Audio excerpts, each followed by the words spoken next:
So what is up, guys? It's me, Roy, and this is my first time doing this, and today I'm gonna show you how I made this cover. It's on my Insta. So the first step we did is we got this background, and of course we added some adjustment layers onto it. But firstly we began with the flowers, the sunflowers. So I added a sunflower.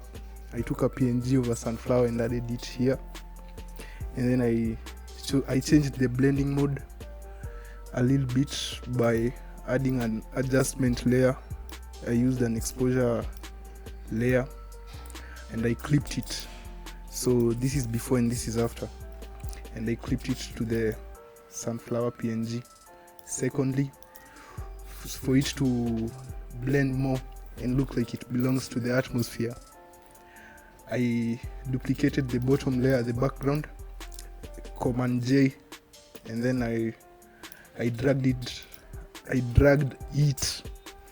on top of the sunflower layer, and then I used blur, average blur, and then wait, and then I set the blending mode to overlay. So yeah, I set the blending mode to overlay. Yeah, so next step, I added some lens flares onto the sun to make it more realistic. So I took a lens flare PNG and set the blending mode to screen, yeah, and adjusted it so that it can fit on the sun. The other step is I wanted more realism on the background of the photo, so I looked for a tractor PNG. So yeah, that's so easy. You usually go to Pixel Squid or any other website, and I got the tractor. I placed a color overlay on it. We all know where color overlay is. Yeah, I set it to black so that it can have that shadow feeling, and then I lowered the opacity to 67. Secondly, to add more realism onto the background, I added some birds silhouette PNG. I took the birds from FreePic or any other website that you can get a PNG, and then I dragged them onto the background. I set the color, the blending mode. I set the color overlay to black, because in real sense, when you are in a sunset landscape, usually the views, you always see shadows, like most of the times. So yeah, I put a color overlay onto it, black color overlay, yeah, and lowered the opacity to 60. I added another bird for distance, depth, yeah, to add more depth to the photo and the distance stuff. Another step is I added some cloud brushes onto the background. So yeah, what did I do here? I actually forgot what I did, but yeah, I added some cloud brushes. Yeah, and then for the title header, I ran some action on, I don't know how you can describe that action, but it's an action where you write your text, and then you run the action. It turns them into clouds, and then you can adjust the intensity. And then on the title header, I added some layer adjustments, levels adjustment. This is the before and this is the after. I added some exposure. The change is not big, it's subtle. It's a subtle change, but you can see it. And then I added some more cloud brushes to give it more depth. And then I took the background, duplicated it, dragged it onto the cloud brushes. Oh my goodness, dragged it onto the cloud brushes, and then I set the blending mode to average. Yeah, I set the blur to average, and then the blending mode to pin light. Yeah, so that it can match the title.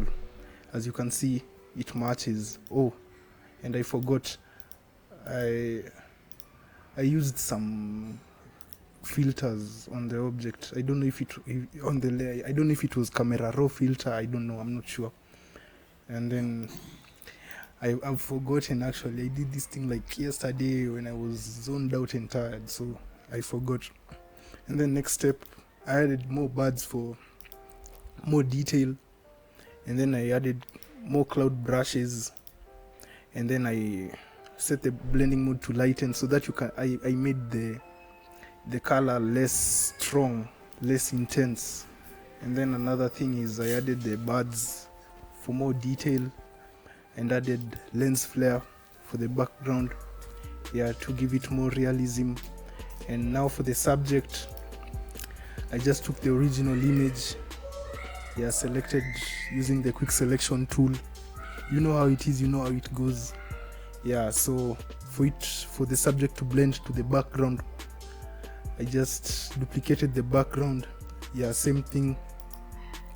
I used the filter, blur, average blur, blending mode, hard light. I lowered the fill. So this is the before and this is the after. So and then for the clothes, I used a brush.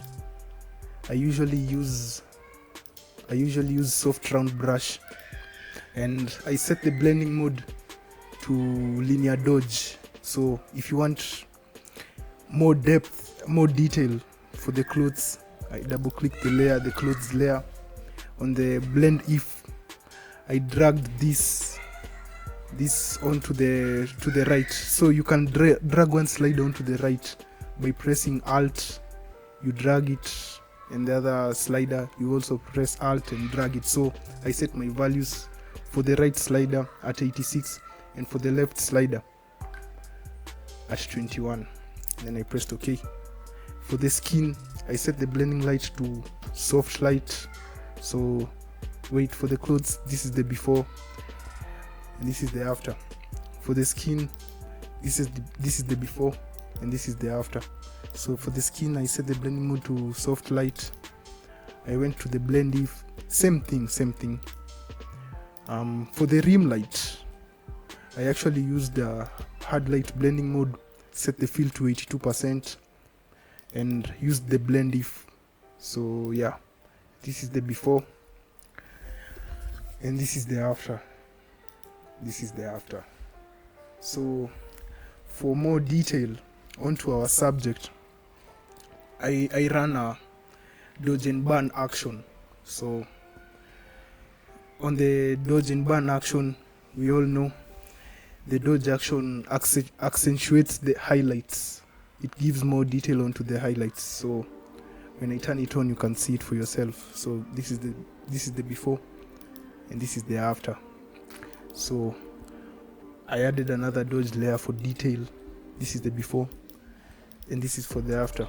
As you can see, it matches with the atmosphere and the background. So for the burn also, it accentuates the shadows. Accentuates the shadows. So this is the before and this is the after. You cannot see the details so much. For the grass brush, I noticed there was some let's say some error at the bottom. So to correct this, I just added a brush. I took the soft round brush, set the color to green so that it can match the brush, and then I increased the size. And just I brushed over the not exactly that, but you know what I mean. So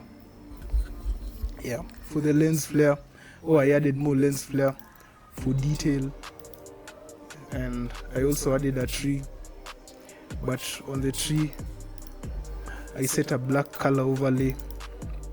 You can see that by double clicking the layer.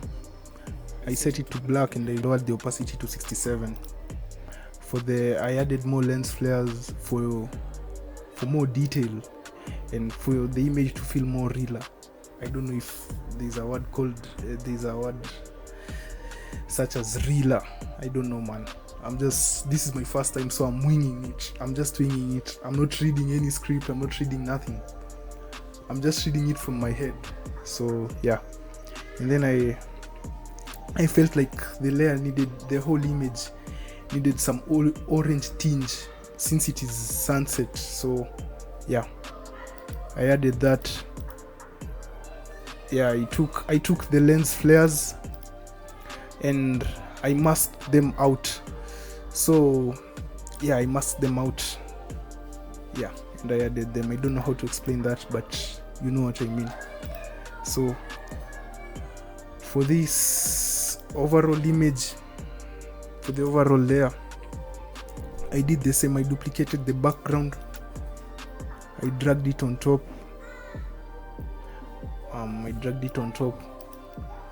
I went to filter, blur, average, and I set the blending mode to soft light. So this is the before, as you can see, and this is the after.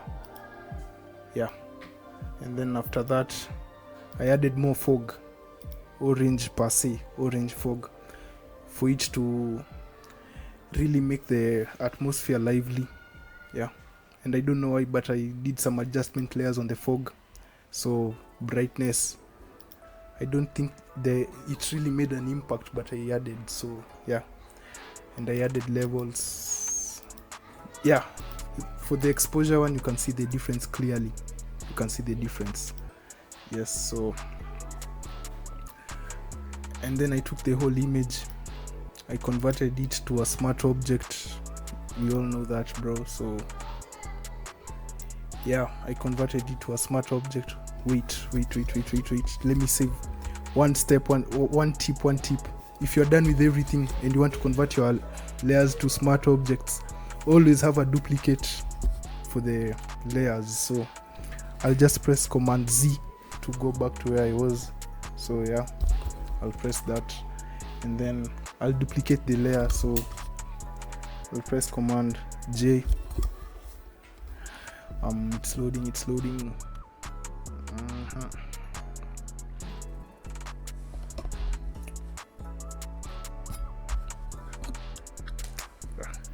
So I got the second copy, so I converted it to a smart object. Yeah, and you're done. So after that, so I converted it to a smart object. After that, as you can see, like I adjusted the image more. So I used the camera raw filter to adjust the image some more. But since I did that, as you can see here, I'll just open for you the camera raw filter settings and you check it out and tell me. So let's open it up real quick.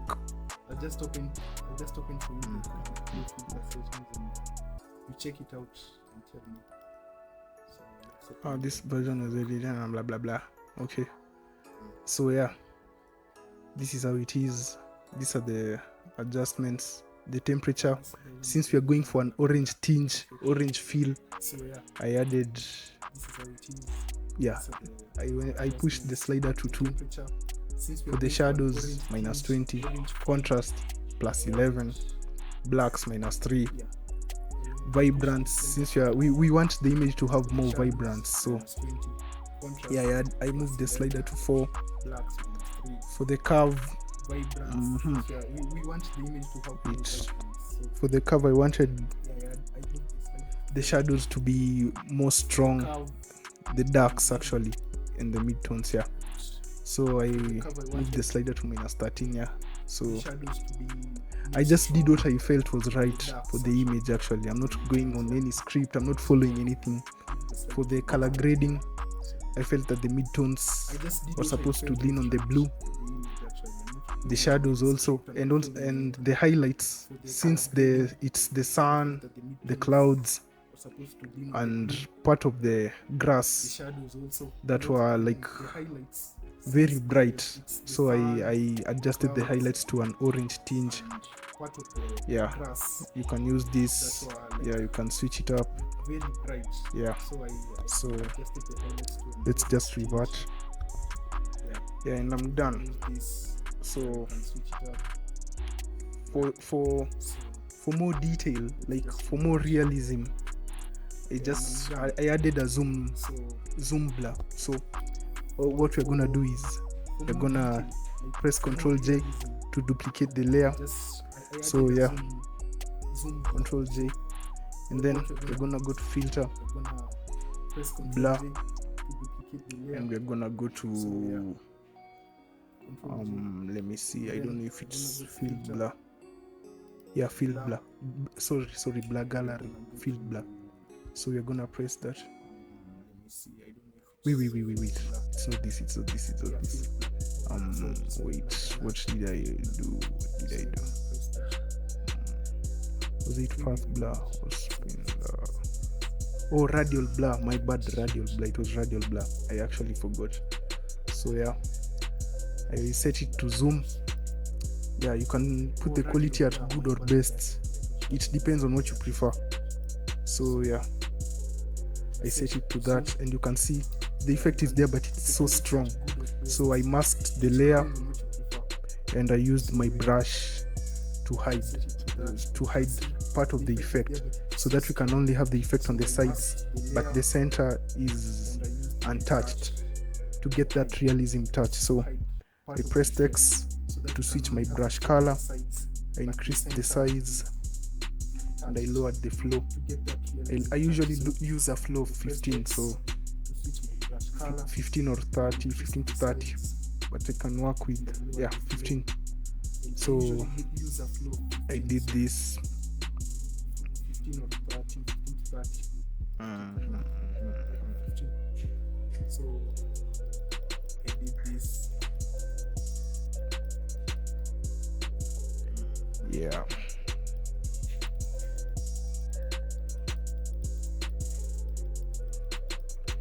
Yeah, and I'm done, bro. Oh, one last thing. I added a green layer. I usually do my covers with green for the final touch. Green is like the you need it. For me, you need it in any design when you're making covers, personally. So yeah, I added the green. How do we add the green? It's so easy. First off, you create a new layer. You can add solid color. You set it to gray.